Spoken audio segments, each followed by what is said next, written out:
para todos. Esto es Más Salud y aquí tenemos toda la información sobre la pandemia de la mano del doctor Claudio Sim.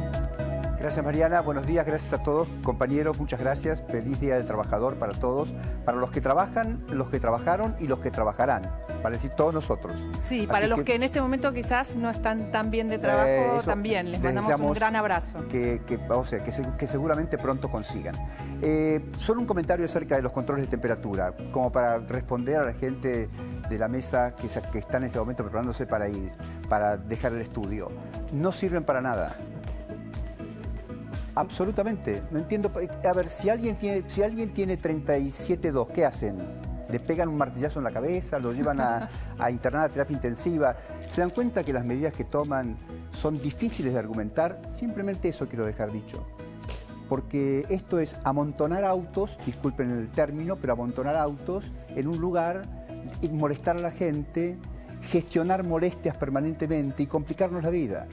Y además, ¿cuál es la opción? Digamos, ¿qué es lo que van a hacer en ese momento? ¿No? Entiendo. Bueno, ¿cuáles son las acciones? Cuando el año pasado le pedíamos de rodillas en marzo al ministro de Salud, Ginés González García, que controlara la temperatura en los aeropuertos, contestó, él y Bisotti, contestaron que no era necesario. La verdad que un poco de coherencia nos vendría, ¿saben cuán bien nos vendría? Un poco de coherencia, es todo lo que pedimos, porque nos van a volver locos. De esto vamos a hablar también en el programa. Sí, vamos a hablar de salud mental y de cómo nos están volviendo locos, cómo nos estamos volviendo un poco locos, ¿no? Pero vamos a arrancar, vamos a avisarles y a contarles a nuestros televidentes que va a estar acá el doctor Cormillot. Sí, por Tenemos Zoom, una gran visita por Zoom, por supuesto. Vamos a hablar de obesidad, una de sus especialidades. Le agradecemos mucho a Alberto, a quien conozco desde hace muchos años, que esta buena voluntad para que nos cuente cuál es su punto de vista respecto a obesidad, sobrepeso y COVID. Y también vamos a Italia, con Elisabetta Piqué. Ahí va. Elisabetta Piqué nos debía un tema que, como es una estupenda periodista, por supuesto, cumplió. Hablaremos con ella sobre el tema de los chicos en Italia, en el mejor hospital pediátrico de Italia y uno de los mejores de Europa, que es el Bambino Gesù. Bien. Y ahora fotografías. Vamos con las fotografías que arrancan siempre este programa y que nos invitan a reflexionar. Acá estamos, mira, cómo lidiar con el encierro, ¿no? Empezó otro encierro, señores. Empezó otro encierro, hablamos de nuevas restricciones, no nos vamos a poder reunir con nuestros familiares, no vamos a poder estar con nuestros amigos, por lo menos por 3 semanas. Y acá vemos una mujer de más de 60 años, ¿no? Seguramente tenga arriba de 70, que está mirando por la ventana lo que puede, ¿no? Un poco de aire, un poco de sol, pero ahí está sola, ¿no? Añorando. Por lo menos está resguardada, Eso sí sabemos que tiene menos riesgo. Vamos a la segunda fotografía. Bueno, esta podés contarla, Claudio. Esto es una artística, por supuesto, y pone de manifiesto claramente que empezamos otro encierro. Las imágenes tienen como única finalidad contarles que estamos por comenzar otro encierro de 3 semanas, parcial, por supuesto, no como el de marzo del año pasado, el de 20 de marzo, pero sí un encierro, en fin, un encierro más, porque así lo vivimos. Yo entiendo que hay diferencias, las conozco muy bien, las conocemos todos muy bien, pero en el fondo, en el alma, que de esto se trata, en nuestra alma, esto es otra vez un encierro. Sí, además, el agravante es que es por segunda vez y que todavía no hay tantas vacunas. Entonces pensamos un poco, ¿para qué este encierro? ¿Cuánto tiempo va a durar? ¿Va a durar 3 semanas? ¿Va a durar un mes? ¿Va a durar otro año? Entonces eso es lo que nos angustia, porque ya lo vivimos. Cuando uno vivió algo, piensa que lo va a volver a vivir. Le voy a contestar en italiano. Chi lo sa. Chi lo sa. Chi lo sa. Bueno, lo que veíamos en esta comparación es qué pasa con las familias, ¿no? Cómo cuidarse de esos riesgos, que en un punto hay más acompañamiento, uno está junto a sus familiares, a sus hijos, a sus padres, pero ahí tiene que haber un cuidado especial, ¿no? Quién sale, quién entra y cómo hacemos para tener distancia dentro del hogar. Ahí las vemos a las 2 mujeres que están con un barbijo, una y la otra tapándose. Con una tela. También se están cuidando. Tomando algún recaudo. Claro que este programa no podría existir, no podría hacerse, no podría desarrollarse sin Roberto de Bach. Por eso es que nos está esperando en la mesa, Así que vamos para allá y hablaremos con él. ¿Te parece, bien, Mariana? Adelante. Vamos para allá y tenemos un tema importante, Roberto, que... ¿Qué tal? Buenas tardes. Si podemos poner un video y luego hacemos un comentario acerca de esto y acerca de estas fotos, porque creo que podemos relacionar este video que vamos a ver ahora. Play. Se respira mejor con un cubrebocas que con un respirador. No bajes la guardia. ¿Repetirlo, Wow. director? ¿Puede usted repetir? Adelante, adelante, para eso estamos. Adelante. ¿Otra vez? No bajes la guardia. Se respira mejor con un cubrebocas que con un respirador. No bajes la guardia. Sin duda pareciera alarmante, agresivo, pero es absolutamente impactante, pero es absolutamente real.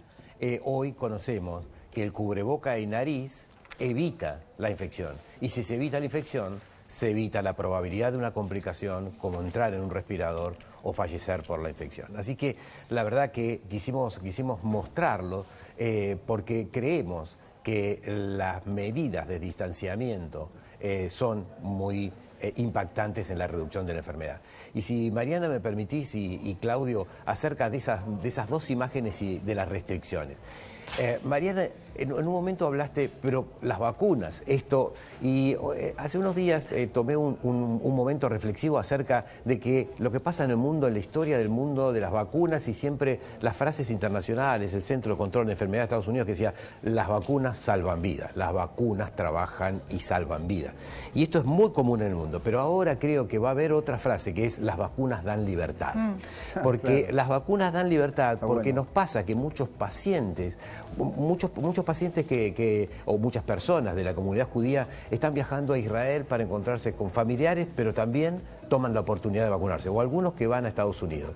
Los mensajes que recibimos son, me pude vacunar rápidamente, y el otro mensaje es, no sabes la sensación de libertad. Soy la libre. sensación de libertad. Soy libre. Esa sensación de libertad es la que producen las vacunas. O sea, ahora tenemos que estar en una etapa de restricciones sin ninguna duda. No estamos en contra de las restricciones, al contrario. Creemos que son medidas que hay que tomarlas producto de algunos errores sanitarios, pero es la realidad que tenemos. Ese es el punto, ¿no? El punto es ese, que digamos, no tenemos libertad por muchos errores sanitarios. De todas maneras, esto pasó en todo el mundo, ¿no? Está pasando en todo el mundo. Hoy hablaba con parientes míos en Francia y también tienen un lockdown durante la noche, todavía no pueden salir, a pesar de tener muchas más vacunas, aunque no tantas, me contaban que todavía no están todos vacunados.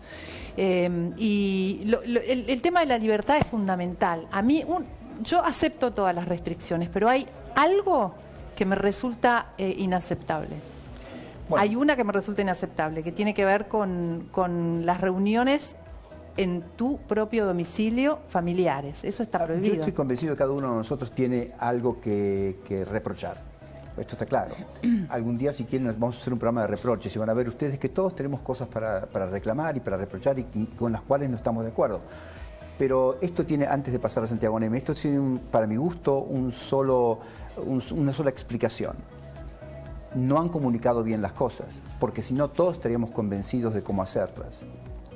Si a mí a la gente hay que convencerla acerca de ciertas cosas, de ciertos cuidados, de ciertas restricciones, hay que convencerlas, no ordenarles, porque la tercera orden después, ¿quién la va a cumplir? Pero bueno, este es un tema, cuando ustedes quieran lo vamos a discutir. Muy bien. Los temas que... Lo tenemos pendiente. Los temas que vamos a tocar en el día de hoy. Eso es importante. Variantes y vacunas. Es decir, mucho se ha hablado de variantes esta última semana. Vamos a tratar de relacionar las eficacias de la vacuna de la primera dosis y la segunda dosis para dar tranquilidad a la comunidad. Bien, Mariana. También vamos a estar hablando de qué pasa con los niños y los adolescentes, qué pasa con sus vínculos, con los vínculos con sus pares, con los vínculos con sus familiares, con los vínculos sin clases presenciales, qué pasa con los niños y los adolescentes y también con nosotros, ¿no? ¿Qué pasa con nuestra salud mental? ¿Qué provoca este encierro, esta incertidumbre? ¿Estamos preparados los seres humanos para no saber qué es lo que va a pasar, ¿no? ¿Cuál es nuestro futuro? ¿Cómo organizar nuestra vida? No lo sé. Y yo les voy a contar, junto con Alberto Cormillot, el riesgo de estar excedido de peso ante COVID. Vamos a hablar sobre los números de la salud. ¿Y Roberto? Consultas y consultas de pacientes que llegan a través de las redes sociales y que vamos a tratar de explicar durante el programa. Señores, Santiago Neme, desde el estado de Washington, en Estados Unidos, la ciudad de Seattle, la Universidad de Washington, Santiago, ¿estás ahí? Lo digo con algún... Sí. Ahí Sí, va, estoy acá. ahí va. ¿Cómo están? ¿Cómo Feliz estás? Día del Trabajador a todos los argentinos y sobre todo al equipo médico que están trabajando. Gracias, hace igualmente muchos para, meses. igualmente para ¿Cuánto tiempo, ustedes. no? Igualmente para ustedes. Es infectólogo y director médico de uno de los hospitales de la Universidad de Washington en Seattle, una de las ciudades más lindas del mundo, que les cuento, Santiago nos ha invitado a conocer. No a ustedes, a nosotros. A mí no, Hay tanta gente. A mí no. Pero te incluimos Por en supuesto, Mariana, por supuesto. Bueno, Santiago, confiamos en vos para que nos cuentes la historia de un paciente desde que entró al hospital hasta que se fue del hospital, qué pasó con él y por qué el resultado que tuvo. Adelante. Sí, la historia acá es de un paciente que se llama Ray, y Ray es una persona de 42 años. El único, digamos, factor de riesgo que tenía por un COVID severo era el sobrepeso. O sea, me parece muy bien que lo estén tratando de este tema porque es muy, muy importante. Y Ray pasó 3 meses en nuestra terapia intensiva. Por supuesto, no podía conectarse con su familia. Estábamos todos conectándonos por pantallas y fue una situación muy difícil. Entonces quería mostrarle las etapas donde Ray, entra al hospital, no sé si tienen la foto. 3 meses en la terapia intensiva, van a ver la foto en la cama. Después, el momento tan especial que es cuando un paciente está extubado, es decir, se saca el tubo de la respiración, del respirador, ¿no? Y la alegría que significa eso. Y quería contarles que en nuestro hospital, hace aproximadamente 3 décadas, empezamos una tradición que cada vez que nace un niño, se pone por altoparlante una canción de cuna, instrumental, sin voz, sin ninguna voz, ¿no?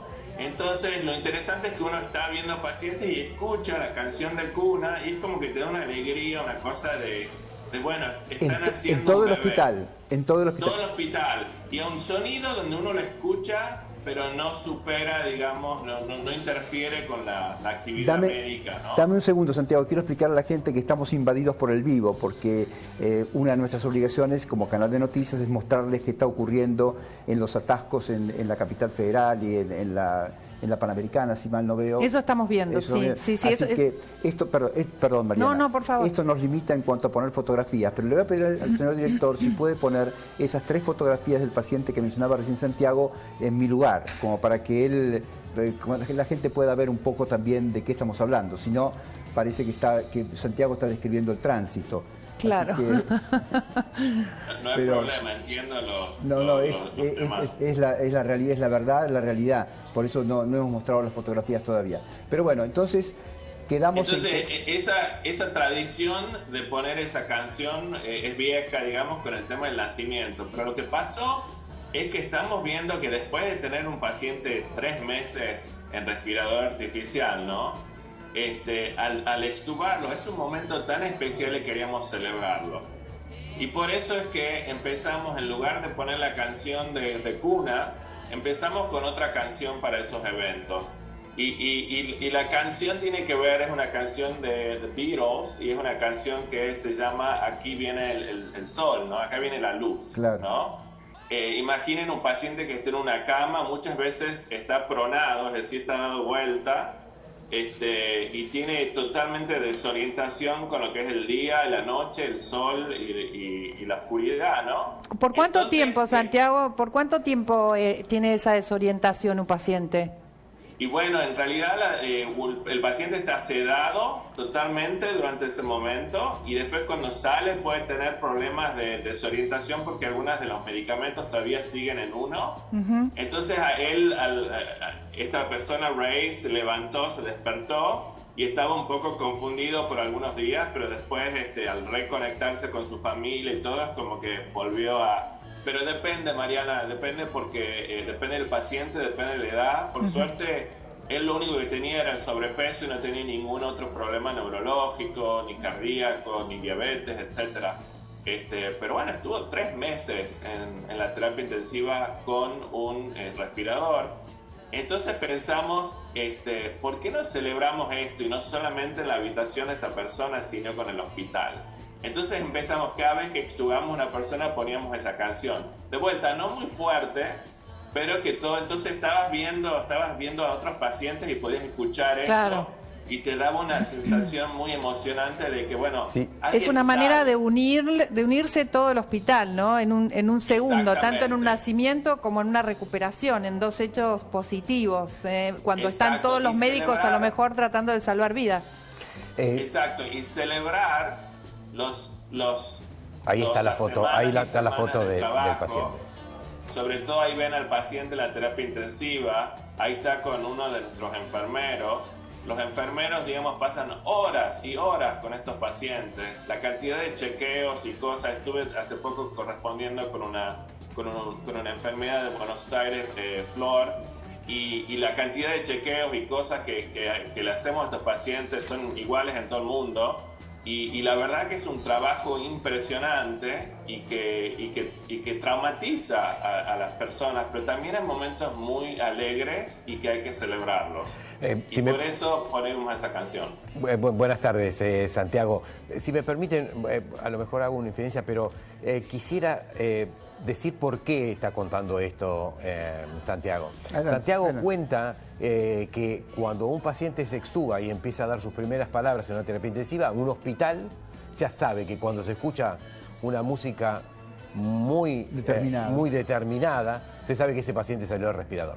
Y eso lo cuenta Santiago en respuesta a un tuit de una enfermera que si es posible la vamos a convocar en algún momento. Claro. Que se llama, el Twitter es Florcita Rumi, que en un momento dijo, con bronca, rabia, cansancio, agotamiento, pobreza, dolor de cabeza y de espalda, tengo fuerzas, saco la sonrisa y hoy extubamos a 2 personas. Entonces, eso que cuenta en las redes sociales, Flor, es respondida por mí agradeciendo y por Santiago contándole esta historia. O sea, que creo que hoy por hoy tener estas acciones, por ejemplo, en un hospital en el cual el que escucha una música sabe que una persona se está recuperando, creo que es absolutamente emocionante, impactante y para agradecer. Así que eso Santiago, por eso es que estamos contando esta historia y me parece que vos como director de un hospital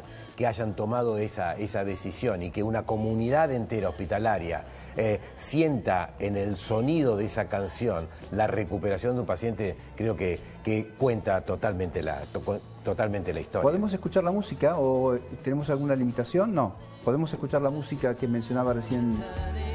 Ahí va. Eso es. Santiago, ¿cuál es la sensación de las personas que trabajan en el hospital? Son lágrimas de alegría, es un alivio y es como resultado de la culminación de meses, de horas y de tristeza y de soledad y bueno, del peligro a la muerte, ¿no? De la sensación de que esta persona iba a no ver a sus hijos nunca más, a su esposa nunca más, y tampoco iba a hacer lo que él amaba, que en realidad ahí está, ese es el día que se extubó. La foto anterior es el día que se extubó, y Ray en realidad era alpinista, o sea, lo que hizo él al mes de salir del hospital empezó a subir montañas, a hacer alpinismo de vuelta. Todo es posible, ¿no? Todo es posible y luego de la externación del hospital, los controles, Santiago, porque no es totalmente. Que puede... ¿Por qué no contás acerca de esto? Claro, el control, o sea, con él lo que pasó también es que él tuvo esta niebla que es muy frecuente, donde se sentía que a veces no estaba pensando normalmente y pasó varias semanas así, pero tuvo un momento paulativo y de mejoramiento, ¿no? Pero el control, digamos, del paciente, como ustedes saben, tenemos las clínicas de post-COVID para la gente con complicaciones. Por suerte, él tuvo una trayectoria de mejoría muy buena y no necesitó eso, ¿no?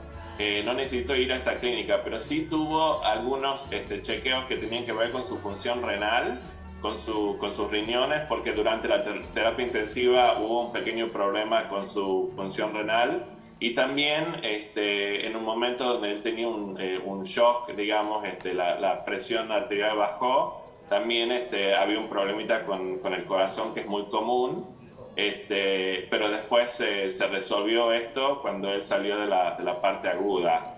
Y estos casos son miles de casos. Yo quería también contarles algo personal. Desgraciadamente, mi tía de 67 años tuvo COVID. Ella vive en Buenos Aires y yo la estaba manejando, digamos, a distancia. Y bueno, empeoró, donde la saturación empezó a bajar, como lo discutimos en este programa.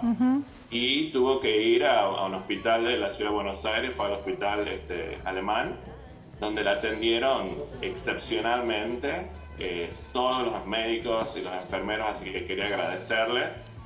Pero bueno, esto es algo que nos toca a todos, ¿no? Para mí fue la primera vez que pasó esto en mi familia, ¿no?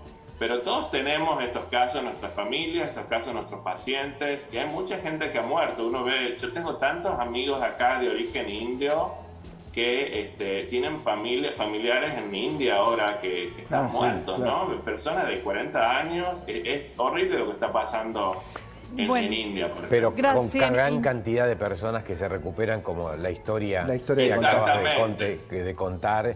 Y bueno, y la alegría que tenemos los trabajadores de salud, Flor y otros, todo el sistema sanitario cuando un paciente se recupera. Nos quedamos con eso, nos quedamos con esa alegría, nos quedamos con esa recuperación y con la posibilidad de ver el sol. Gracias, Santiago, por esta entrevista, y vamos a seguir hablando de lo que siempre hablamos. Gracias. La próxima quizás hablemos del amor. Bueno, es que es una especialidad de Santiago. Ahora sí, el tema tiene que ver con la eficacia de las vacunas. Le voy a pedir a Roberto que cuente alguna historia con una placa para que ustedes vean la eficacia de las vacunas, algunas de las cuales se utilizan en la Argentina y otras en el exterior, una eficacia comparativa. Así que si el señor director tiene la gentileza, ponemos en pantalla la placa y vemos. Ahí está, Roberto. Bueno, en esta placa lo que uno está viendo es que hay una columna que dice que hablan de las vacunas, otra exactamente, otra que es que la primera dosis, otra segunda dosis y luego los casos severos. Y esto lo que muestra son las diferentes eficacias. Si vamos a la primera línea con Sputnik, con una primera dosis casi el 90% de las personas previenen la infección sintomática. Con segunda dosis eso se va a casi el 96%. Pero lo más importante y lo más impactante es que estas vacunas, dentro de ellas también Sputnik, lo que hace es reducir los casos severos y por lo tanto también la mortalidad en el 100%. Después hay algunas otras vacunas que se ha discutido la eficacia, pero hay datos que demuestran que, por ejemplo, con Sinopharm, con segunda dosis se alcanza el 80% de la eficacia, pero no hay datos todavía luego de la primera dosis, no hay datos todavía de la fase 3 publicada. De Sinopharm hay menos datos, ¿no? Hay menos datos, aunque ya hoy por hoy algunos países que han ampliado el esquema de inmunización a través de Sinopharm, que son países de Emiratos Árabes, han demostrado esta eficacia con la segunda dosis. Y después están las otras vacunas, las de Pfizer, las de Oxford, que han demostrado que en la segunda columna vemos que más del 95% de los pacientes luego de segunda dosis, las personas luego de segunda dosis tienen una alta eficacia y tienen una altísima eficacia del 100% en la reducción. Todo esto fue basado en los estudios de fase 3 en un país determinado, con una circulación de variantes determinada y con una intensidad. Pero hoy lo que se ha demostrado, al día de hoy, hay casi 1.200 millones de personas que han recibido una primera dosis. Y esa primera dosis de todas las vacunas a las 4 semanas reduce la severidad y la mortalidad. Doctor Devaca, una pregunta. Me llama la atención que en la placa, en el casillero de Pfizer, en casos severos, la efectividad es menor que en las otras vacunas. ¿Es porque los análisis son más estrictos? Exacto, eso fue en el estudio de fase 3. Hoy se sabe que más de 700 millones de dosis administradas de Pfizer, esta eficacia en la reducción de la severidad y de las muertes es mucho más alta. Igual que la Sputnik. Efectividad. Sputnik no tiene 91.6, sino casi 97 de efectividad, de acuerdo a un estudio hecho en Rusia después de 30 millones de vacunas, publicado hace muy poquito.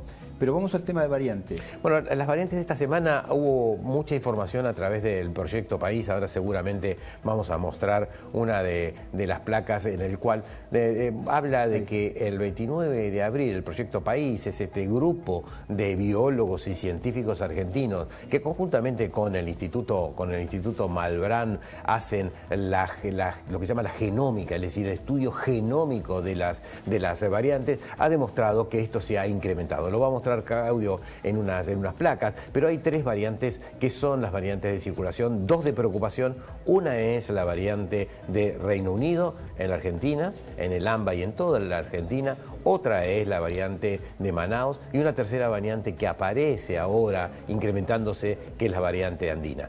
Las 2 primeras de preocupación internacional, la tercera andina de observación. Esto es muy dinámico, pero Claudio va a explicar qué es lo que pasa con la intensidad de estas variantes. Tengo una pregunta después para hacerles. ¿Cómo no? ¿Cómo no? Va la primera placa de variantes, por favor, y después Mariana va a hacer la pregunta. Ahí va. No la tengo acá. ¿Me la pueden...?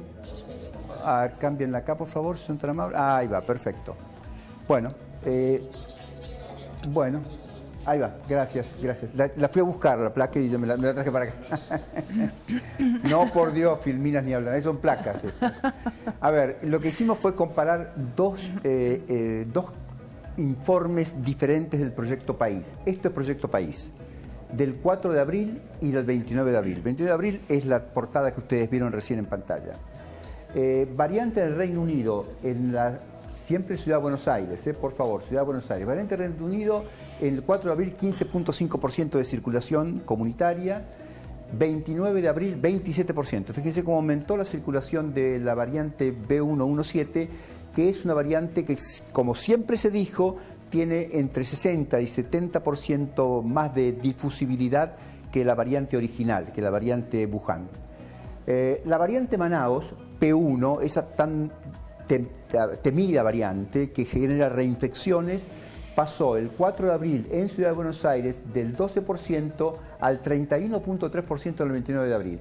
Y van desplazando otras variantes, por ejemplo la Wuhan. Fíjense que la Wuhan prácticamente, la variante original prácticamente no existe. Y aparece, 4 de abril no existía la variante andina, la variante C37, ¡qué alto! Descripta, ¿viste? Descripta en Perú, y hoy tenemos, de acuerdo al informe de País, del Proyecto País 29 de abril, en Ciudad de Buenos Aires el 33%, 1 de cada 3 casos que circulan, es de esta variante. Yo le pedí a Santiago Nemi que averiguara en Estados Unidos sobre la variante andina. No tienen la menor idea, no la conocen. Acá en Argentina se describió en Chile, en Perú primero, después en Chile. Yo hablé con el investigador que hizo la primera descripción y la verdad es que es una variante de observación, no de preocupación. Pero claro, cuando empieza a tener esta predominancia en términos de circulación, se pone compleja. La misma placa para Provincia de Buenos Aires. Por favor, director, ahí está, la misma historia, 4 de abril, 29 de abril, Proyecto País, ahora Provincia de Buenos Aires. Reino Unido, miren ustedes, nada prácticamente, pasó al 11.5%. Manaos sí aumentó muchísimo, la P1, porque hay mucho intercambio con Brasil y ahora ya es circulación comunitaria, 27% en el 29 de abril. Y la andina, fíjate, esto es realmente insólito. 1 de cada 2 casos en la provincia de Buenos Aires tiene que ver con la variante andina, que ha crecido de un modo absolutamente desmesurado. Esto es lo que tengo para decirles, Roberto y Mariana. Sin producir alarma, pero sí producir alerta, estas variantes también tienen un análisis basado en su transmisibilidad, su potencia de transmisión. Y la variante del Reino Unido y la variante de Manaos está documentado que son más contagiosas, es decir, por ejemplo, el Reino Unido es 50-70 veces más contagiosa, quiere decir que contagia a mayor cantidad de personas cuando se la compara con la ancestral de Wuhan. Y esto es parte de las causas por las cuales se ha producido esta explosiva incremento en los casos en el AMBA inicialmente. Antes de darle paso a Mariana, ¿es más contagiosa porque tienen más carga los pacientes o es más contagiosa porque es resistente a algo? No, tiene dos factores. Uno que cuando se adhieren a los receptores se replican con mayor velocidad y producen mayor carga viral. En las células. En las células. Entonces, esto, y por eso es que también afecta a los jóvenes y también afecta a los niños. O sea, dentro del organismo se replican de una manera más potente. Tiene más velocidad de replicación. Por eso tiene más carga. En menos tiempo. Y por lo tanto, más carga viral, más probabilidad de transmitir el virus, más probabilidad que otras personas se contagien. Eso es lo que se está viendo. Por supuesto, coinciden. esto es lo que se está viendo, pero también tenemos un momento no diría de calma, pero sí de una variante que ha pasado, no variante de virus, sino... Veníamos diciendo que había una disminución en la intensidad de circulación en la Argentina, fundamentalmente en Ciudad de Buenos Aires y en Provincia de Buenos Aires, lo que ha producido que haya menor cantidad de casos. Esto tiene que ver posiblemente con factores relacionados con el clima y sí con el factor de la restricción de la nocturnidad cuando se evita de esa manera eventos supercontagiadores. No, la pregunta es si esta secuenciación genómica, ¿no?, de la que está hablando el proyecto País, se hace en un porcentaje alto como para realmente conocer la realidad de estas variantes, o vemos solamente una parte. Vemos solamente una parte. Agrego una parte muy pequeña. Claro. En Estados Unidos se hacen 30.000 muestras por semana. Claro, por eso. Acá hemos hecho 3.000 en el año. Se me ocurre que esos porcentajes que vimos deben ser una punta del iceberg. A lo mejor hay mucha más circulación de esas variantes de la que estamos viendo. Es así. Lo veníamos diciendo semanas anteriores que seguramente la intensidad era mayor. Teníamos el último reporte del 4 de abril y veníamos diciendo que había mayor seguramente intensidad producto de que hay mayor cantidad de circulación de esta variante. Yo no me quiero ir del tema variantes sin mostrar una viñeta que encontré. Me costó mucho trabajo, señor director, buscarla. Así que le pido, por favor, le ruego, por favor, que la muestre. Las viñetitas, antes de ir a Elisabetta Piqué. Ahí va, esto. Me costó mucho trabajo encontrarla, así que acá están las... Bien, a ver, eso es una viñeta sobre variantes. Pero es muy representativa, porque ahí están las variantes, fíjense. Y vienen marchando. Vienen marchando de diferentes colores, son diferentes, no son iguales, aunque en su estructura son iguales. Y además tiene esta cuestión de que las vacunas están frente a ellos. Sin ninguna duda, los que pueden controlar esas variantes son las vacunas. Sí, vacunas, vacunas las actuales y las próximas. Exacto. Las que vengan, porque ya está claro que va a haber una tercera dosis de Pfizer para fin de año disponible. Está claro que van a empezar a vacunar a los chicos de 12 a 16 años. Está claro que hay un proyecto para vacunar a los chicos de 6 meses a 12 años. Está claro que hay una dinámica de vacunación que es diferente a la que hasta hoy conocemos. Y con nuevas vacunas también, con desarrollo. La producción va a crecer más a partir de... Ya creció. O sea, la producción en el mundo está creciendo. Y también la disponibilidad de vacunas, por ejemplo, en los Estados Unidos también cada vez es mayor y hay un 30% de la población americana que es reticente a la vacuna. Es decir, que no se está vacunando. Son grupos republicanos muy fundamentalistas que ven a las vacunas desde una mirada política. Entonces, con 30% que no se vacunan y con producción que cada día más va a haber disponibilidad de vacunas, vamos a tener un futuro con mayor disponibilidad de vacunas seguramente. Cómo me gusta escucharlo, doctor. Gracias, muy amable. Y vamos a tener libertades. No, vamos a tener siempre libertades. Busca la salida, ¿no? Siempre yo soy un poco más tenebroso, es verdad. Son más tenebrosos porque, bueno, son personalidades, pero él siempre busca la salida. Pero vamos a tener libertades con las vacunas. Bien, esa palabra me gusta mucho, doctor Debá. Segundo semestre va a haber mayor disponibilidad en el mundo y en el mundo va a tener más libertades. Yo soy de Escorpio, él no. Sí, ya sé. Bueno, y hay, alguna vez podemos, uno de los autores del Cisne Negro cuenta cómo va a ser posiblemente el año posterior al control de la pandemia, con mayores libertades, lo vamos a contar. Y eso está bueno contarlo, lo vamos a ver. Pero no hagamos esperar a las damas. Vamos con Elisabetta Piqué entonces desde Italia. Elisabetta, ¿cómo estás? Qué lindo verte y ver dónde estás. ¿Me escuchás bien? Sí, perfecto. Acá estoy en la sede histórica del Bambin Gesù, aquí en el Gianicolo, una de las colinas de Roma, que es una de las 5 sedes que tiene este hospital, que como saben es uno de los hospitales pediátricos más importantes de Europa. Como decíamos la semana pasada, hablé con el responsable del centro COVID, que está no en este centro aquí en el Gianicolo, sino en el centro que hay en Palidoro, que es esta localidad cerca de Roma, cerca de Fiumicino, cerca del aeropuerto de Fiumicino, para que se den una idea, para hablar del tema del tema de los chicos. Y bueno, Andrea Campana, eso es. Sí, ¿Qué te se contó? llama Andrea Campana. Como sabe, Andrea aquí es Andrés, es digamos, varón, no es mujer. Él es el responsable de Brecha y me contó que hasta ahora ahí en este centro tuvieron a 560 chicos internados.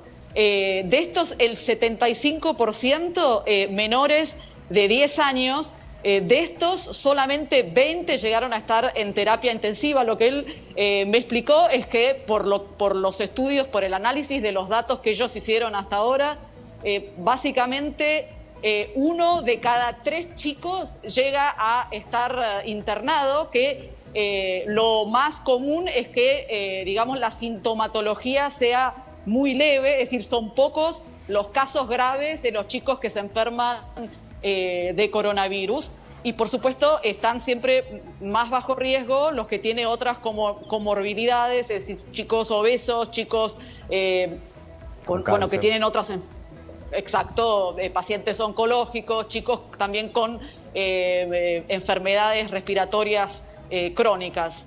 ¿Qué más me contó? Me contó cómo los tratan, también cómo es, digamos, el tema del contagio. Me dijo que es exactamente igual cuando hay, digamos, cuando aumenta la curva de contagio de los adultos, aumenta también la de los chicos, que eso se refleja si es más leve el momento. Decía, las fases son exactamente iguales a los adultos. Tratamientos, me contó que también los tratamientos es en base a cortisona, clexane y heparina, pero siempre cuando se llega a alcanzar una fase aguda.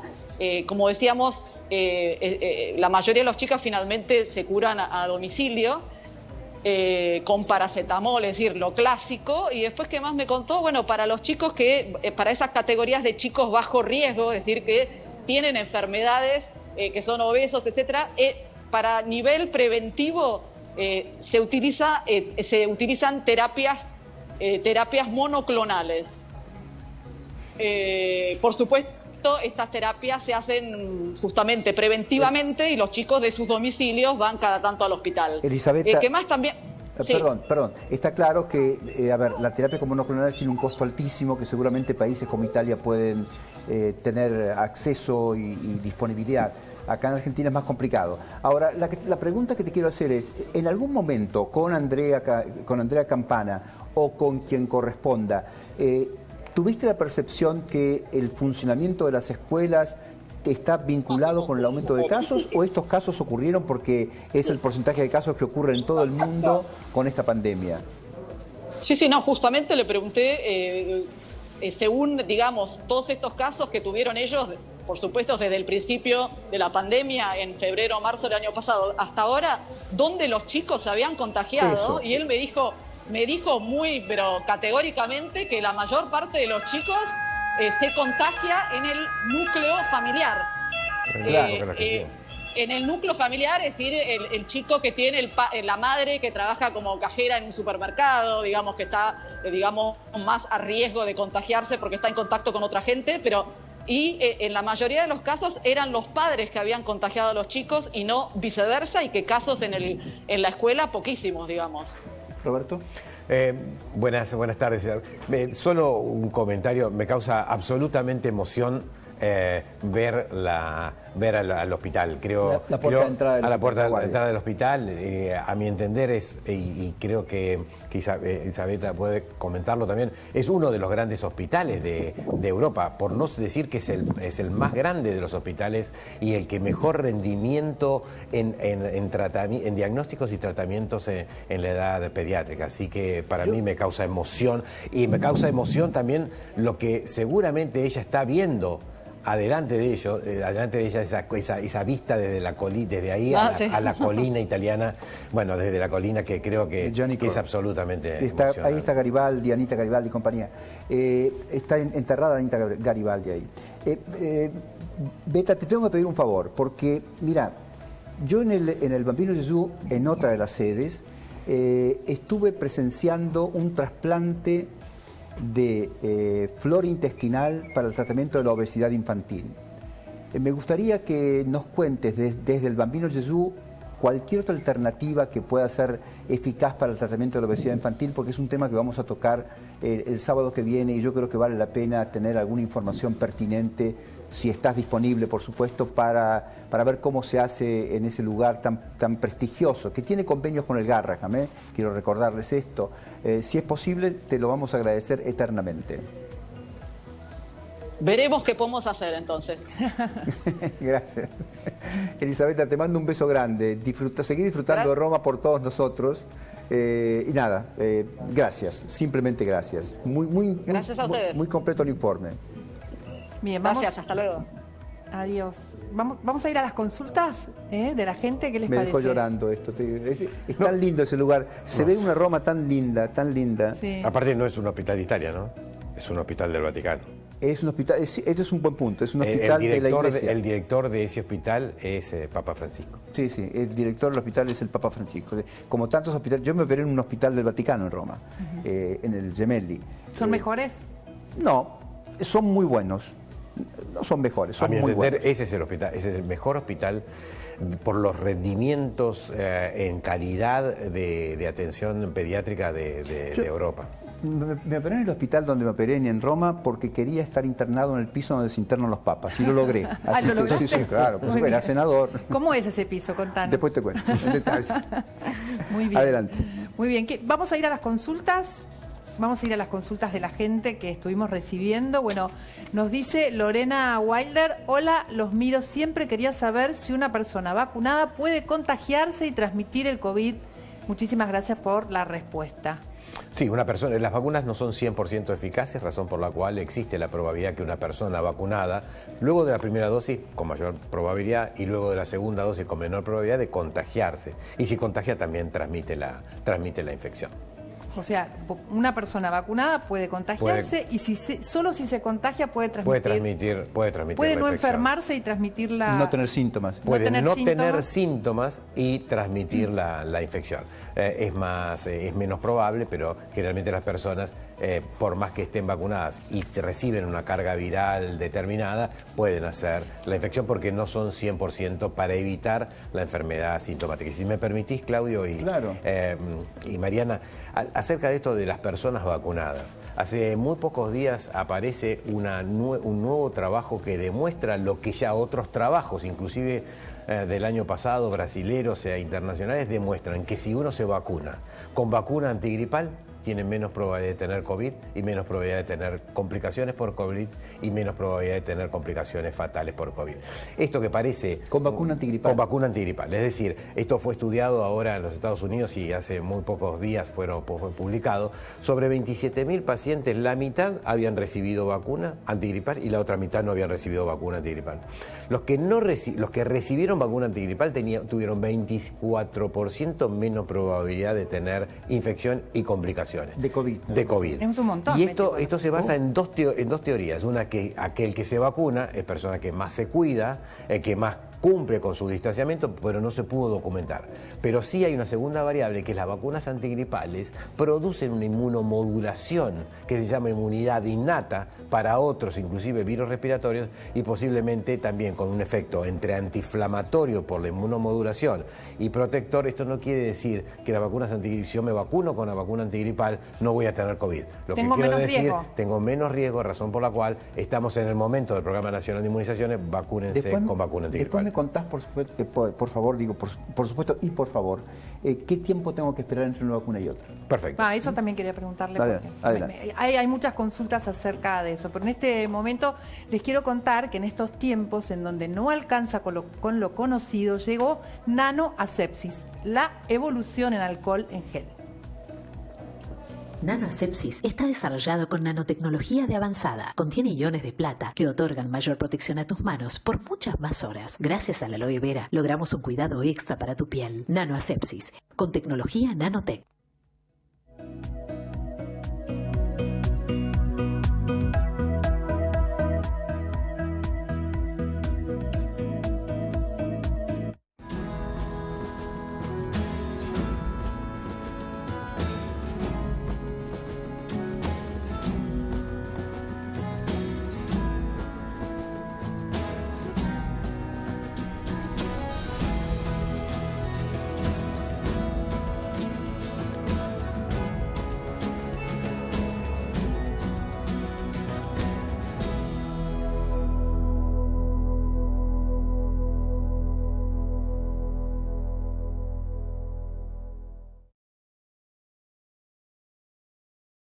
Este domingo exclusivo, militancia, propaganda y abandono.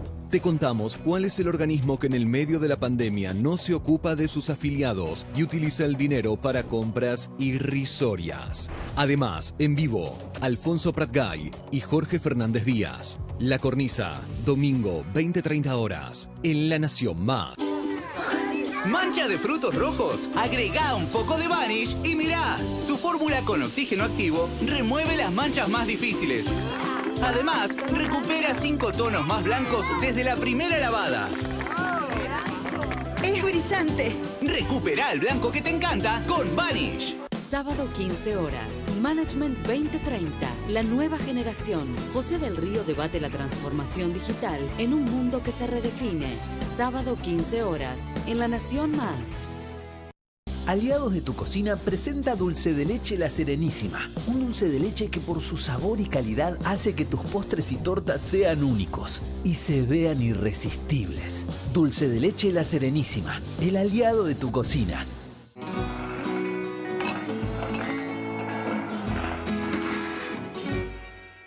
Que la humedad no decore tu casa. Protégela de afuera hacia adentro con Casa Seca, la línea de impermeabilizantes con poliuretano de Casa Blanca. Casa Seca de Casa Blanca. Las cosas por su nombre. Especial Domingo, con la información más importante y todo lo que tenés que saber. Con la conducción de Agustina Girón y Hugo Machiavelli. Especial Domingo, todos los domingos a las 18, en La Nación Más.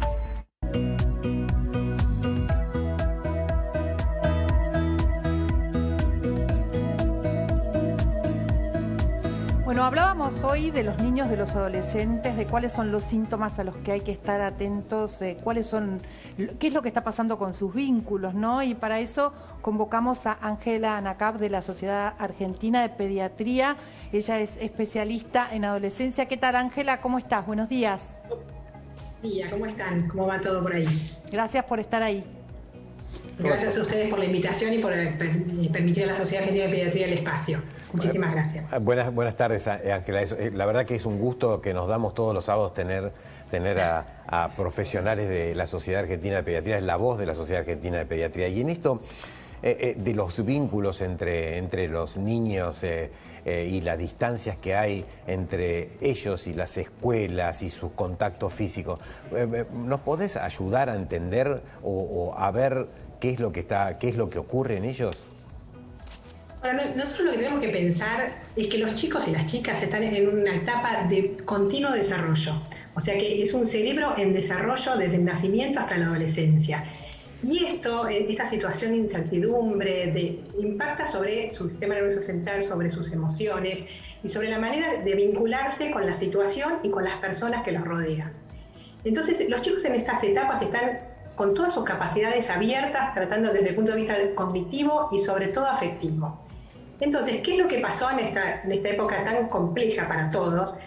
Por un lado, hay una ventaja que podemos decir de adaptación. Empezaron a afrontar situaciones nuevas, porque es decir, ahora llevamos un año, que en realidad pensamos que conocemos mucho, pero seguimos desconociendo un montón de cosas. Los chicos afrontaron situaciones nuevas, pero por otro lado están en situación de vulnerabilidad. ¿Por qué? Porque los chicos requieren del aparato psíquico de la mamá o del papá, no tienen todavía desarrollado su aparato psíquico. Entonces los adultos que están a cargo de los chicos, de las chicas, de las adolescentes y de los adolescentes, tienen que prestarle herramientas, tienen que prestarle recursos, y eso nosotros lo estamos viendo en diferentes maneras, en las diferentes etapas de los niños, de acuerdo si son bebés, escolares, preescolares, adolescentes. Así que podemos ir hablando, si quieren, de etapas. Y sobre todo también, ¿cuáles son los síntomas, el alerta en el cual se produce este momento en el cual hay que mirarlos de una manera más intensiva, ¿no? Sí, es muy importante que nosotros podamos mirar y que acompañemos a las mamás, a los papás, a las familias. Quiero aclarar que las familias son diversas, ¿sí? Que las configuraciones familiares van a ser muy diferentes y que podemos encontrarnos grupos familiares de una mamá sola, de un papá solo, de situaciones o de familias ampliadas que están viviendo todos juntos. Entonces, todas las personas que están a cargo, que están conviviendo con los niños y con las niñas, tienen que fijarse, por ejemplo, en la etapa de bebé, del lactante de primer año de vida, ¿cuáles son los signos de alarma que tenemos que tener? Que son los signos de estrés. Por un lado, cuando un bebé lo vemos muy pasivo, ¿sí? Cuando es un bebé que de pronto no está atrayendo al adulto, que está más apático o que va afectando sus líneas del desarrollo. ¿Cuáles son las líneas del desarrollo que nosotros miramos? El sueño, la alimentación, la sonrisa. La sonrisa, o sea, todo lo que tiene que ver con el desarrollo. Entonces, eso es lo que nosotros tenemos que ver durante el primer año de vida. ¿De qué manera lo vamos viendo? Nosotros, como por un lado, llamamos a que los padres y las madres vayan a los controles de salud para que tengan un acompañamiento pediátrico. Pero las mamás y los papás pueden mirar cada uno de estos síntomas. Si algo les llama la atención, porque a veces los papás o las mamás están muy angustiados, con muchas dificultades, y no le pueden prestar su aparato psíquico. Entonces ahí vemos los signos de retraimiento de los bebés. En los preescolares lo que podemos ver son signos regresivos.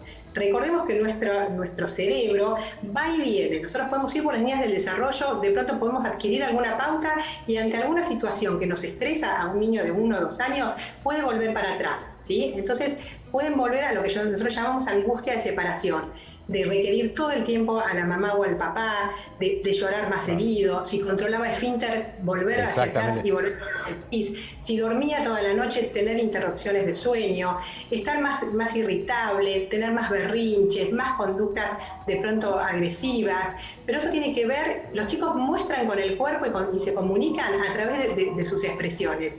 Entonces no tenemos que pensar, no se está portando bien, no, están demostrándonos que algo está pasando. Y cuando empiezan la escolaridad, en la primaria... Los escolares, ¿qué podemos ver? Disminución del rendimiento escolar, aunque ahora es muy difícil poder valorar esto, porque en realidad los chicos tienen 2 días presenciales, 2 días no, tienen clases virtuales, muchos niños no tienen clases nunca, simplemente se les llega la tarea a su casa y algún adulto o adulta se tiene que acompañar. Entonces es muy difícil en este momento ver el rendimiento escolar, pero tenemos que estar atentos. También alteraciones del humor, chicos que de repente están bien y de repente están llorando o se ponen a gritar o tienen como risa inmotivada. Tenemos que fijarnos mucho cómo está el ánimo de los niños. En los adolescentes, Ángela, ¿cuáles son los síntomas y lo que se puede ver y cuáles son las herramientas que podemos implementar también, ¿no? Para sacarlos quizás de esos estados? Sí, en los adolescentes es todo un grupo que nosotros tenemos que mirar mucho, ¿sí? Es todo, porque en realidad lo que los chicos están sintiendo que son responsables de mucho de esto, ¿sí? Pensemos que están en etapa de egocentrismo. Entonces al principio se dijo, vamos a todos los chicos adentro que no salgan porque van a contagiar a sus abuelas, a sus abuelos. Entonces la responsabilidad que sienten los niños y las niñas y los adolescentes es muy intensa. ¿Qué podemos ver en los adolescentes? Y es muy importante, la verdad, percibirlo. Si empiezan con signos de tristeza, de apatía, de no tener ganas de nada. Yo a veces en las consultas pregunto, bueno, ¿y qué haces todo el día? Bueno, ¿estás sentada? No, estoy acostada. Toman sus clases acostadas, digamos, hay poca actividad, muy poco movimiento. Ahí tenemos que tener como un signo de alarma. Cuando a veces confrontan con la autoridad cuando no hay una razón, o cuando empiezan con el consumo de sustancias que no deberían hacerlo. O sea, todos esos son signos de alarma en la adolescencia. Ángela, perdón, discúlpame, te doy yo también la bienvenida, te agradezco mucho que estés. Estábamos viendo recién en pantalla algo muy interesante, que son 3 círculos concéntricos. ¿Los estás viendo vos? No lo estoy viendo, yo no los estoy viendo ustedes por alguna razón, pero bueno, me los imagino. Como son tuyos... Sí, lo hice yo por eso, o sea, tiene en su parte central la tranquilidad y la confianza rodeado del clima emocional, de los vínculos sanos. Porque lo hice especialmente para esto. Contanos entonces, por favor. Nosotros lo que tenemos que tener en cuenta es la valoración de los sentimientos, ¿sí? Entonces, ¿qué es lo que siente cada persona ante esta situación? Y tenemos que generar, por un lado, tranquilidad. ¿Cómo hacemos para generar tranquilidad? Tenemos que empezar a tranquilizarnos y a mantener la calma nosotros, tratando de no exponer a los chicos y a las chicas y a los adolescentes ante las noticias en forma permanente. Claro. Pensemos que lo que más se habla es el número de enfermos, el número de muertos, el número de camas de terapia intensiva. Son todas situaciones como muy catastróficas para una mente infantil o una mente del adolescente. Entonces, tenemos que preservar mucho eso. O sea, tenemos que dar tranquilidad y confianza dentro de lo que podemos. No podemos prometer, porque no sabemos lo que va a pasar, porque estamos inmersos en la incertidumbre. Por otro lado, tratar de construir vínculos sanos y respetuosos, o sea, el respeto entre las personas, más ahora que estamos conviviendo de pronto 24 horas en una casa que puede ser a veces grande, a veces muy pequeña, donde hay muchas dificultades, hay gente que no tiene trabajo, hay gente que tiene exceso de trabajo. Entonces, mantener como el tema del respeto en el vínculo. Y también quiero traer el concepto de la función de andamiaje. ¿Qué es esto? Es como cuando uno planta una planta pequeña, le pone un tutor, ¿sí? Y ese tutor se tiene que mantener en el tiempo hasta que esa planta se fortalece. Lo mismo pasa en las infancias y en las adolescencias. Los adultos, las personas responsables, las que tienen un vínculo de apego amoroso con cada uno de los chicos, es el que tiene que estar tutoreando permanentemente y retirarse cuando uno considera que están logrando autonomía, y más en este momento de pandemia donde los chicos requieren absolutamente de la contención y de que alguien aloje la angustia que tienen. Por eso me parece que es sumamente importante. Y por otro lado, quiero citar a Verasturi en relación a los adolescentes. ¿Qué es lo que buscan los adolescentes y las adolescentes? Libertad para salidas y horarios, libertad para defender una ideología, libertad para tener un amor y para tener un proyecto.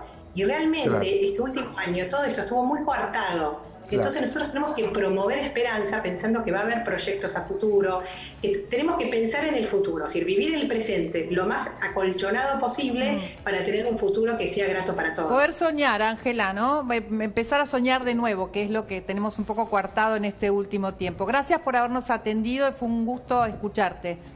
Bueno, les agradezco mucho, no los vi, pero me los imagino, y cualquier cosa que necesiten de la Sociedad Argentina de Pediatría saben que estamos súper dispuestos. Gracias. Gracias, muchas gracias. Les quería contar algo, que tiene que ver con la cultura, que tiene que ver con el Teatro Colón, que tiene que ver con Escolas Ocurrentes. Escolas Ocurrentes y el Teatro Colón hicieron un acuerdo para los jóvenes, ¿no? Que tiene que ver con un programa de cooperación artístico y cultural. Bueno, van a hacer ciertas actividades que tienen que ver con la educación, ¿no? En danza, teatro, en música y también experiencias artísticas a lo largo de todo el país. Quizás el doctor nos puede contar más de qué se trata Escolas Ocurrentes. Escolas Ocurrentes fue una idea del Papa Francisco al principio del papado, que intenta conectar, y lo logró, por supuesto, si el Papa se lo propone, claramente lo logra, intenta interconectar escuelas en el mundo entero para generar ayudas entre unas y otras. Escuelas del privado, público, estatal, semiprivado, católicas y no católicas, etcétera. Y la idea de asociarse con el Teatro Colón para llevar a cabo esta empresa, porque es una empresa, de acercar la cultura, la música, la danza, el canto, los instrumentos a los chicos, realmente es una experiencia sumamente interesante y le deseamos el mayor de los éxitos y que puedan contar, por supuesto, con todo nuestro apoyo. Bien. Señora. Bueno, la educación y el arte también tienen que ver con algo positivo en medio de toda esta pandemia, en este momento, con algo que les hace muy bien a los jóvenes, por supuesto. Algún día les voy a contar una experiencia muy interesante también de orquestas escolares que tienen sede en Chascomús, que es muy parecido a esto, y vamos a conectar también al Teatro Colón con ellos y a Escolas Ocurrentes con ellos, también a nivel de primario, ¿no? Chicos de 4 a 5 años tocando el violín, impresionante. Bien, vamos a hablar de la hipocondría. ¿Hipocondria? Hipocondría. Primero hacemos una consulta, me parece. ¿Tenemos una consulta? Sí. Bueno, estaba esperando justamente que Lean me contara qué íbamos a hacer, pero bien. Vamos, consulta, léala, señora, por favor. Hola, me encanta escucharlos. ¿Qué me pueden decir del uso de la carragenina en spray nasal como preventivo o en caso de contraer la enfermedad, y el ibuprofeno en aerosol que no está difundido? Contesto yo, si me permiten mis colegas. La carragenina spray hemos hablado ya y volveremos a hablar porque hay un trabajo de investigación muy interesante que pone de manifiesto que ejerce un efecto preventivo en spray nasal, por supuesto, 4 veces por día. Esto ya lo conversamos aquí, lo vamos a volver a conversar en un par de semanas para convalidar realmente la utilidad. En cuanto a terapéutica, no tiene ninguna, digamos, es un tema estrictamente preventivo. Y en cuanto al ibuprofeno por vía inhalatoria, yo tengo las mejores referencias y estoy absolutamente convencido que es una herramienta muy interesante en los primeros días cuando hay del comienzo de la enfermedad, no en modo preventivo, por su efecto antiinflamatorio. También vamos a hablar de esto. Tenemos una larga agenda muy interesante que incluye estos temas, los conocidos, los no conocidos, los polémicos y los que no son polémicos. Señora. No, usted conduce. Dígame usted. Otra consulta. Que me cuente el doctor todo lo que hay que hacer, Lea. Mariana. Bueno, ahí Virginia Martínez nos dice, tardes, me interesa saber si personas con enfermedades autoinmunes, en mi caso esclerodemia, con complicaciones pulmonares, hipertensión pulmonar, fibrosis pulmonar, podemos recibir la vacuna COVID-19. Dice que su reumatóloga le dijo que se la aplique, pero que la neumonóloga le dijo que no está de acuerdo. Bueno, faltan datos y no podemos hacer consultas televisivas en dar una recomendación. Lo que sí, por las características, el grupo de pacientes que tienen fibrosis quísticas, enfermedades pulmonares y autoinmunes se ven beneficiados con las vacunas de COVID porque disminuyen la probabilidad. Pero por supuesto que algunas de estas enfermedades reciben algunos medicamentos que podrían interferir en algo las vacunas. Por supuesto, hay muchos más beneficios en administrar las vacunas de COVID que la no administración. Pero hay cosas muy puntuales que uno no puede dar una respuesta absoluta. Estoy de acuerdo. En general es más el beneficio que el riesgo. Pero bueno, esto tendrá que ser evaluado en cada caso en particular, ¿no? Preguntaba recién Mariana sobre el tema de la hipocondria, del enfermo imaginario, digamos. Sí, lo que estamos... hay algunas publicaciones internacionales, inclusive, Mariana, en la prensa internacional acerca de los miedos. Recién lo estaba diciendo desde la Sociedad Argentina de Pediatría, lo que impacta en los niños y en los adolescentes, los miedos, estos números de cantidad de personas lamentablemente fallecidas, pero también en los adultos. Y en los adultos que tienen la infección por COVID, empiezan a tener también la probabilidad de tener miedos. Entonces hay un grupo que estaban ya dentro de la categoría de las personas que son más susceptibles a mirar. ¿Es una especie de trastorno la hipocondría? O sea, es algo, sí, es un trastorno mental, ¿no? Bueno, podríamos decir que es una conducta, frente a la probabilidad de enfermedad, preocupación que la mayoría de las veces no tiene un contexto de realidad. Pero lo que pasa en los pacientes con COVID es que hay algunos de ellos que empiezan a tener miedo, que empiezan a tener pánico. Tenemos un experto, perfecto. Podemos seguir conversando toda la tarde, pero mejor le preguntamos a una persona que tiene más experiencia, porque está metido en el tema, que es el doctor Humberto Pesano, director general de Salud Mental del Ministerio de Salud del Gobierno de la Ciudad de Buenos Aires. Humberto, gracias por atendernos, muy amables. Hola, ¿qué tal? Buenas tardes. Bueno, planteado fue el tema. ¿El COVID exacerba los miedos a tener otras enfermedades recurrentes o posibles? Bueno, a ver, la pandemia y lo que implica la pandemia por COVID y las consecuencias de la pandemia han aumentado el miedo en algunas sociedades. Obviamente, en algunas más que en otras. El temor es una emoción básica que tenemos todos cuando nacemos. Los niños nacen con 6 emociones básicas, una de ellas es el miedo. El problema es que como es tan básica, cuando pasan cosas como esto, como una pandemia, y se exacerba el temor en la comunidad, bueno, empezamos a tener respuestas emocionales muy arcaicas, muy primitivas, que sobre todo afectan nuestro cuerpo, y eso va en deterioro de la salud. A ver, pero insisto, el problema es, esta gente, yo he tenido muchos enfermos de este tipo, debo reconocer, que de pronto consultan por enfermedades imaginarias. A esto quiero llevarlo. Ahora no pueden hacer las consultas porque el sistema no permite de salud, no permite un fácil acceso si no tiene cosas o emergencias o vinculadas a la enfermedad COVID-19. Entonces, ¿cómo gestiona la persona que tiene estas enfermedades imaginarias la angustia que le provoca no poder hablar con usted, conmigo, no vernos, no poder ser examinado, etcétera? Bueno, primero quiero hacer una aclaración. Las enfermedades imaginarias, que es la hipocondría propiamente dicha, es algo bastante poco común. Es decir, dentro del campo de la salud mental es un delirio. Después está la hipocondriasis, que serían las personas que tienen temor a tener enfermedades. A esa me refiero. Es una definición semántica.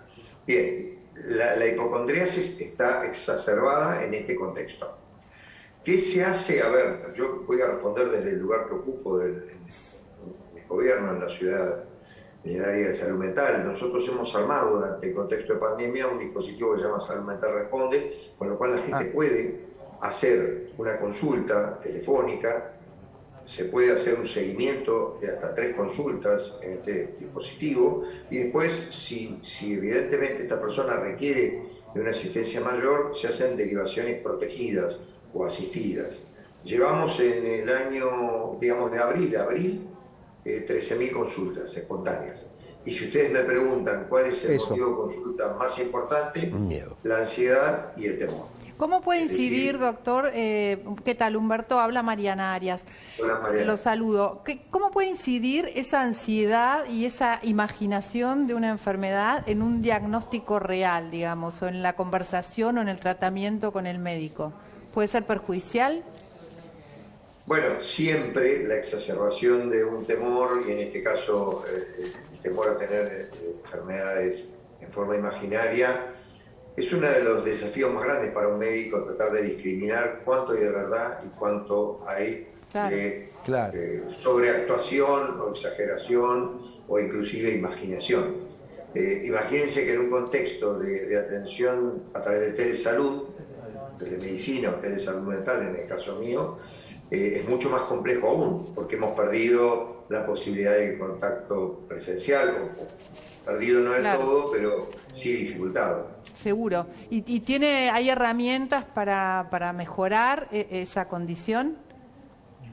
Sí, evidentemente hay que hacer un buen diagnóstico, por eso les dije, una cosa es la hipocondría, que ahí en realidad el tratamiento es uno, no sé si vale la pena hablar demasiado de eso, pero probablemente los antipsicóticos sean las drogas más específicas, y en cambio en la hipocondriasis probablemente los ansiolíticos en una primera etapa y después los antidepresivos, si esto persiste, antidepresivos llamados IRS que actúan sobre los circuitos de estrés. Por supuesto, asociado a psicoterapia. Siempre los tratamientos de psicofarmacología, es decir, psiquiatría más psicoterapia, son mucho más eficientes que cada uno de ellos por separado. Claramente, doctor, digamos, con certeza el segundo de los temas de consultas tendrá que ver con la, digamos, con la falta de sueño, la dificultad para entrar al sueño o las pausas en los sueños, etcétera, porque creo que el trastorno del sueño debe ser seguramente, o debe estar al mismo nivel que el miedo, ¿no? Pregunto, dada esta cantidad de consultas que han tenido de 13.000 en un año, el sueño, los trastornos de este tipo, ¿dónde están ubicados? Y, a ver, la ansiedad, que fue el primer motivo de consulta reportado, trae de por sí lo que se llama dificultades en insomnio o insomnio de conciliación, dificultades para conciliar el sueño. Durante la pandemia, una de las cosas más reportadas es que, y me incluyo, todos hemos tenido problemas para dormir antes de lo que fue la pandemia por COVID. Lo seguimos teniendo. Evidentemente, perdón, no escuché. Lo seguimos teniendo, digo.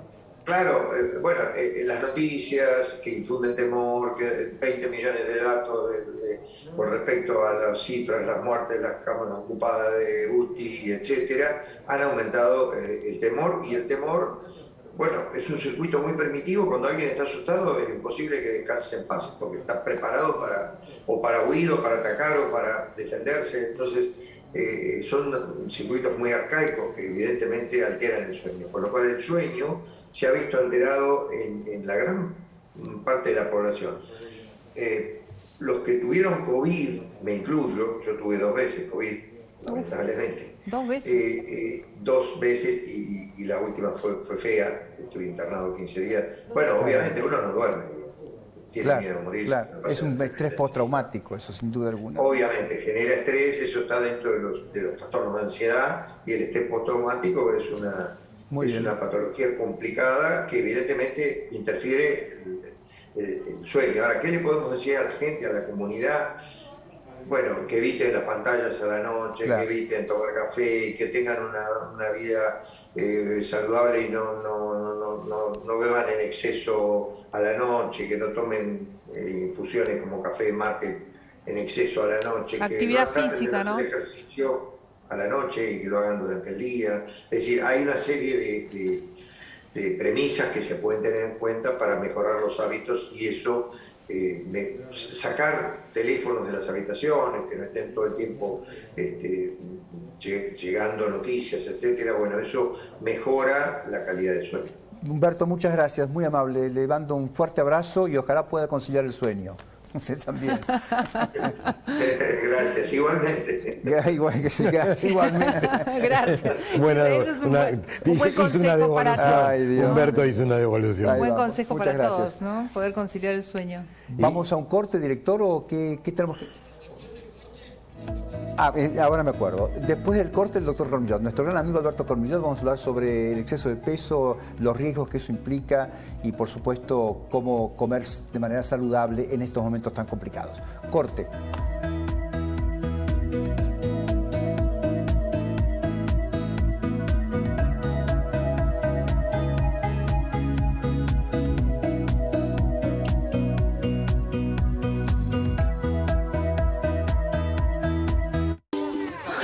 ¿Mancha de frutos rojos? Agregá un poco de Vanish y mirá, su fórmula con oxígeno activo remueve las manchas más difíciles. Además, recupera 5 tonos más blancos desde la primera lavada. ¡Es brillante! Recupera el blanco que te encanta con Vanish. Poterapia, con Vero Lozano. Sé que soy distinto. ¿Cómo? Que no tengo jarabe de maíz ni conservantes como otros. Eso es algo muy bueno. Te hace único, saludable. Me hace sentir en la cima de la góndola. Yogurísimo, un superalimento único. Poterapia, con mi primer yogurísimo. Sos un dulce. ¿Y eso que no tengo azúcar agregada? Mi primer yogurísimo, pensado para los más chicos. Sábado 15 horas, Management 2030, la nueva generación. José del Río debate la transformación digital en un mundo que se redefine. Sábado 15 horas, en La Nación Más. La resistencia, la cinta de 3 capas que no tiene competencia. Con esta cinta me vuelvo loco. Con un par de vueltitas te arreglo lo que está roto. El espejito, la caña esta. Con una sola vuelta ya estás listo para la pesca.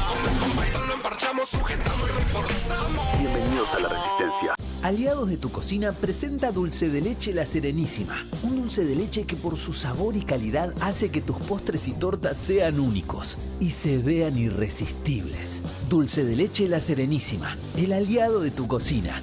Especial Domingo, con la información más importante y todo lo que tenés que saber, con la conducción de Agustina Girón y Hugo Machiavelli. Especial Domingo, todos los domingos a las 18, en La Nación Más. Hey, hincha de Deportivo Filtro, ¿te enteraste lo nuevo que tiene Fibertel y Personal? Tenés 100 megas de Fibertel para navegar en casa y 30 gigas de regalo en tu Personal para usar donde quieras, para tirar carita desde el living hasta la terraza. Fibertel y Personal. Chango Más y Walmart te vuelven a traer semana de ofertas. Hasta el miércoles 5 de mayo, 50% en la segunda unidad en muchas marcas de gaseosas, lácteos y alimentos libres de gluten. 30% en productos de limpieza y cuidado personal. Además, si sos jubilado o beneficiario de ANSES, los días lunes contás con un 15% de descuento en toda la compra de almacén, lácteos, perfumería, limpieza, bebidas sin alcohol y muchas categorías más. En Chango Más y Walmart encontrás todos los días el mejor precio. Cuidarte es cuidarnos. Por eso, en el Banco Nación te pedimos que uses los canales digitales BNA+ y Home Banking. Si sos cliente o comerciante, aprovecha la aplicación BNA+ y opera con todas las facilidades y ventajas que te ofrece. Si todavía no sos cliente ni comercio adherido, este es el momento de sumarte a través de www.bna.com.ar de forma rápida y sencilla. Porque en el Banco Nación, cada argentino y cada argentina cuentan. Argentina Unida.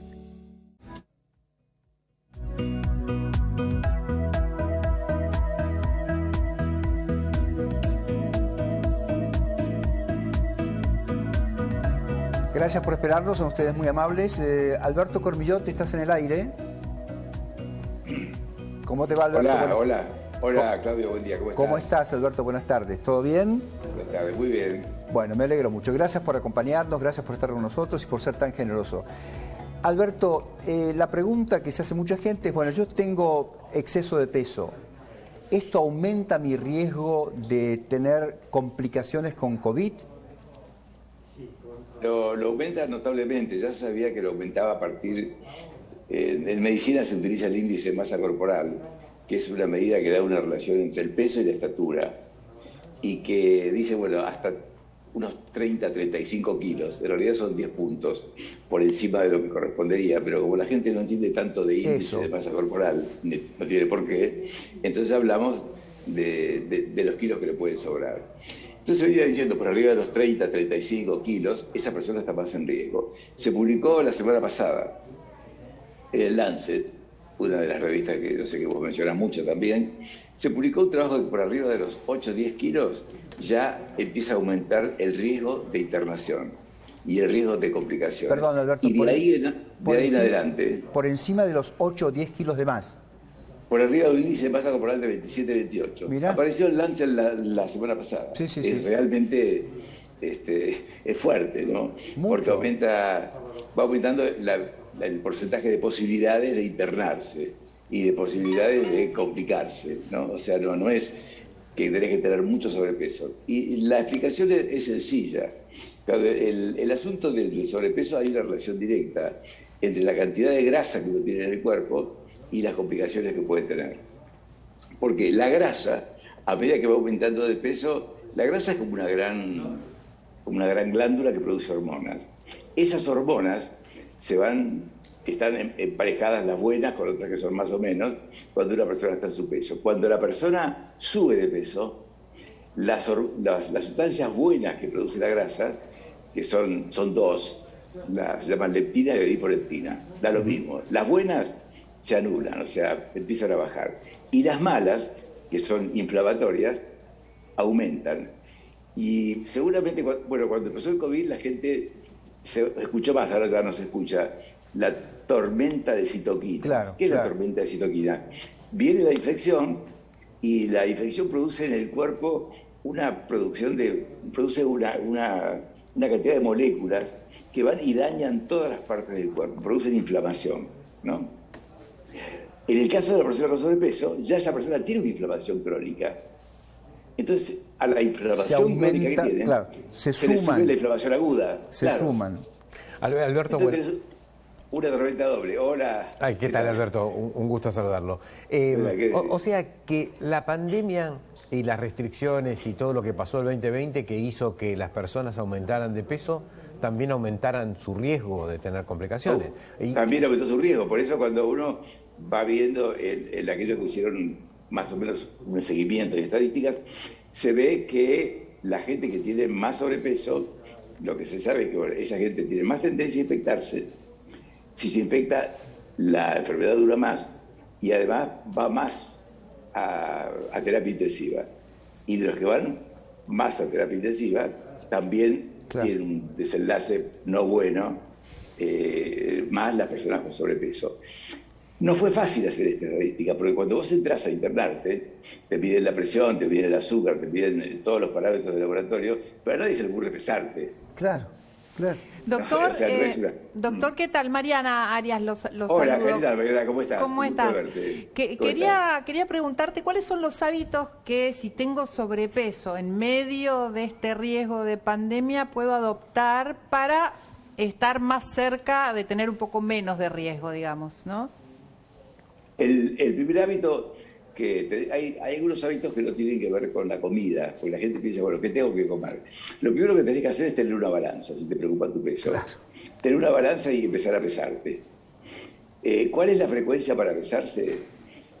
Muchas personas lo pueden considerar por eso una cosa obsesiva. Es tan obsesiva como lavarse los dientes todos los días. Si te preocupa tu peso, pesate todos los días a la misma hora. Claro. Antes se decía la misma balanza, porque no había balanza de pie. Hoy, una balanza de las de pie, de las de baño, electrónica, no es inaccesible. Claro, no. Y es una cosa que uno la puede pedir para un regalo para el día que le toque, ¿no? Algunos no quieren pesarse para negar la realidad, ¿no? Y sí, porque si vos te pesás tenés que hacer dos cosas. Claro. O cambiás o dejás de pesarte. Pero vos sabés que pesarte solo no alcanza, sino que la gente se ha familiarizado con los gráficos de subida, gráficos de bajada. Vos mismo, ustedes mismos muestran en el programa gráficos para arriba y para abajo. Claro. Bueno, si uno va viendo el peso y te va notando en un gráfico, ese gráfico te va cantando Porque vos, si no decís vos, bueno, aumenté 200, no es nada. Viste, bajé 100. Aumenté 300, no es nada, bajé 100. Mira, aumenté medio kilo, bueno, pero mañana bajé 200. Claro. Y así vas subiendo de a poco. Claro, vas subiendo y de así a te 100. vas engañando, claro, exactamente. Vas creyendo que compensás y nunca compensás, siempre acumulás. Si no escribís, si no lo registrás, no te das cuenta. No te das Porque nadie se da cuenta cuando pasas. Suponete que vos comés 30 fideos. Ponele 30 fideos, bueno, muy bien. Pasás a 33, no se da cuenta nadie. Claro. Pasás a 36, nadie pasa de 30 a 60 fideos. Claro. De un día para el otro. Todo es de a poco. Pasás de 30 a 60, claro, de a poquito. Sí. Entonces, de ahí está, o sea, primero tenés que comprar una hoja cuadriculada y un lápiz o una lapicera, la balanza, y el tercer elemento, un reloj de pie. Un reloj que esté apoyado. Un reloj. Sobre todo, donde estás comiendo, claro. Y ahí ver, un día te tomas el tiempo, cuánto tiempo tardás en comer normalmente. Entonces vos agarrás y te pones, bueno, voy a comer, suponete que comes en 12 minutos. Bueno, voy a procurar comer en 14 minutos, no sé si 24. Si vos empezás a comer más lento, vos empezás a comer menos. Mirá vos, qué bien. Fíjate que no te estoy hablando de restricciones, te estoy hablando. Eso no lo había escuchado nunca. Cosas, sí, por algo después, es Cormillot. Claro. No, sí, bueno. No, pero es cierto. Cada uno tiene... Interesante. Alberto, es muy interesante porque además yo en Europa conozco clubes de gente que aprende a comer despacio, porque se disfruta mucho más la comida. Muchísimo más. Vos agarrás un queso, por ejemplo, un queso mantecoso, de esos que por ahí vienen sin gusto, lo empezás a masticar y aparece el gusto. Aparece el gusto. No es como un fontina o un queso de rallar, que vos te lo pones en la boca y ahí sentís inmediatamente el gusto. Hay alimentos que lo tenés que buscar y cuando lo buscas aparece. Alberto, si le das 3 vueltas, lo mareás, 3 masticadas, si te lo comes, nunca te enteraste de qué gusto tiene. Hay que disfrutarla. Sí. Alberto, ya compré la balanza, ya compré el papel cuadriculado, tengo una virome en mi casa y ahora tengo además un reloj que me implica comer en el doble de tiempo que el que utilizaba para comer, como para ponernos una meta. ¿Qué más tengo que hacer? ¿Tengo que cerrar la boca o no? Tenés que repartir la comida por lo menos en 4 veces. Muy bien. En el día. Desayuno, almuerzo, merienda y cena. Lo mismo que te enseñaron cuando eras chico. Absolutamente. A los de nuestra generación. Hasta la generación de los que tienen 50. Después, los que nacen ahora, por ahí, tienen tanto orden. Pero repartido en 4 veces. Teniendo en cuenta que si vos llegás con mucha hambre y vos comés algo 1 hora, 1 hora y media antes del almuerzo y 1 hora y media antes de la cena, eso te baja notablemente el apetito, ¿no? Claro. Pero vamos a ver a qué es lo que tenés que comer. Lo que tenés que comer es una cosa que se puede explicar de una manera bastante sencilla, porque el problema no es, el conocimiento no cambia la conducta, cambia la conducta la motivación, si uno la va encontrando o te ayudan a encontrarla. Claro. Pero ¿qué es lo que tenés que comer? Bueno, todo lo que sale de la tierra antes de ser cultivado o procesado, que son las frutas, las verduras, los granos integrales, el arroz integral, el pan integral, las legumbres y los frutos secos. Ahora, todo eso, Alberto, en un mismo plato, digamos, yo tengo que conformar mi plato de almuerzo y cena con esos elementos. No. Eso es lo que tenés que comer al cabo de la semana. Bien. O sea, vas eligiendo. Tengo que incluir entonces, todo lo que sale de la tierra y que no se mueve. De lo que se mueve es el pollo, la parte magra, el pescado y el huevo, ¿no? Y de los derivados de lo que se mueve, los quesos, preferentemente los quesos bajos en grasa. Tengo que tratar de consumir menos los líquidos engordantes. Hay 3 líquidos que la gente no registra. La gente no registra las bebidas azucaradas, porque el organismo no las registra. Después la gente no registra el alcohol, aquello que se les va la mano, el cuerpo no te dice estás tomando mucho, como si vos comes un gran asado terminás así. Claro. Si vos tomás mucha bebida azucarada no pasa eso. Y después hay gente que come ensalada con un chorrito de aceite y hay gente que toma aceite con verdura, ¿no? Entonces Ahí tenés 3 líquidos. Que vos el aceite, el alcohol y las bebidas azucaradas. Y el gas. Y el gas. Cualquiera de ellas. Y las bebidas gasificadas. Todo lo que quieras. Claro. Con tal que no tengas azúcar, podés tomar la cantidad que quieras, porque es más, todo lo que es gasificado te llena más el estómago y hasta te puede ayudar a saciar el apetito. Las sodas, las gaseosas, los jugos que pidieron. Por ahora uno puede elegir finamente gasificado, sin gasificar, claro, gasificado, con los tipos de burbujas que uno quiere, ¿no? Alberto, te agradezco enormemente. Sabés que nos has hecho pasar un momento muy divertido, además, más allá de enseñarnos, por supuesto. Así que, claro, y eso es muy importante. Mirá, si nos pueden divertir a ustedes, que están todo el día comunicando, y además son del paro, son colegas, eso ya me da por salvar a la tarde. Me da por salvar a la tarde. Te mando un gran abrazo, te doy un gracias beso grande, por haber estado. Alberto. Un beso grande. Bueno, de todos. Un placer. Por supuesto, los escucho siempre, a vos, Claudio, que te veo en el programa, y además, bueno, que pulula, así que lo veo dos o tres veces por día. Muchas gracias, ¿no? Muchas gracias. Chau, un abrazo. Y a Mariana un abrazo muy grande, que la conozco de toda la vida. Sí, lo sé. Un abrazo. Gracias, Alberto, muy amable. Alberto. Gracias. Muy bien, vamos a los números, ¿le parece? Y después cerramos, eso es. El número no me voy a levantar esta vez porque estamos cortos de tiempo. Esto es frecuencia respiratoria, Mariana. Uno tiene que respirar entre 15 y 20 veces por minuto. ¿Pero cómo respiramos tan poco? Bueno, se respira esto. Si usted respira más rápido, 30 por minuto, 35 por minuto, está en problemas. Entonces también, como decía Alberto muy atinadamente, mírase, trate de pesarse y de vez en cuando trate de ver cuánto respira por minuto por las dudas. Primero para saber si respira, lo cual ya es fantástico porque significa que está vivo. Y segundo, si está en condiciones de mantener una respiración saludable, que es esta de 15 a 20 respiraciones por minuto. Los bebés respiran mucho más, casi 50 veces por minuto, y cuando usted, insisto, respira 35 o 40, está en problemas porque seguramente tiene algún problema respiratorio y en épocas de COVID ese problema respiratorio puede estar vinculado con el virus. Señoras, señor, dígame. Señoras, señores, muy bien. ¿Nos vamos? ¿Qué les parece? Nos vamos con una imagen. A ver. Déjame que te muestre. A ver, ahí una está. Imagen de amor. Eso, es una imagen de amor. En medio de la soledad, ¿no? De las terapias intensivas. Esto es una terapia intensiva en Brasil y lo que ustedes ven es una mano hecha con un guante, que no tiene antebrazo, por supuesto, es una mano, pero está tomando la mano de una persona que está respirada.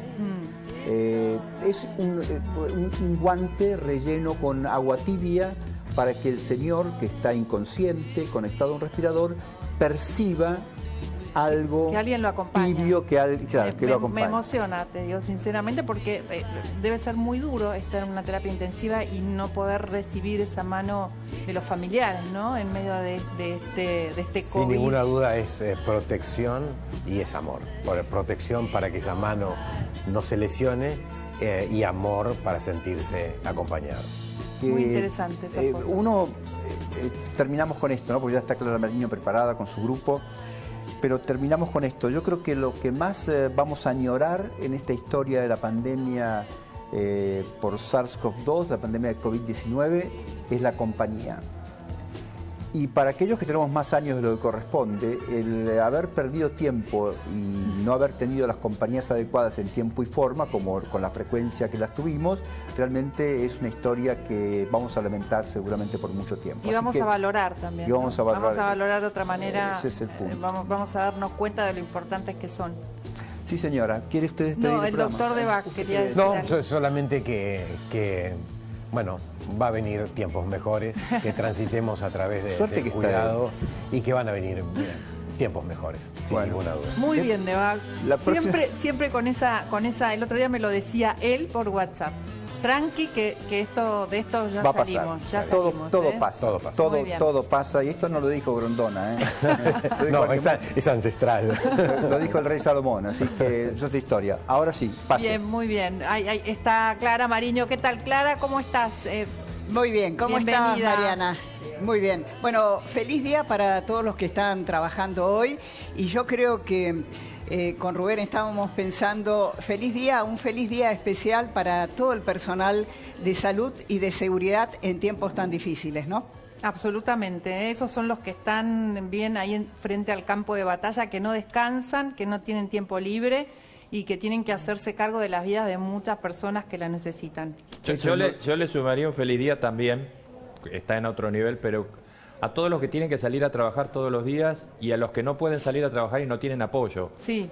A toda esa Argentina que es trabajadora, pero que fue a la quiebra el año pasado porque no tuvo otra manera frente a las restricciones que hubo que ir a la quiebra, que endeudarse, que hay gente que la está pasando muy mal todavía y que este año no hay todavía horizonte, no sabemos cómo la va a pasar, ¿no? Y yo quiero agregar a la gente que trabaja en este estudio, que trabaja en todos los estudios de televisión y de radio del país, que permiten que la gente se entere precisamente por su trabajo. Porque si no estuviera toda esta gente que está hoy en el estudio, yo tendría que llamar por teléfono a cada uno de ustedes para contarles qué pasa. De tal modo que la televisión y la radio permite precisamente esto.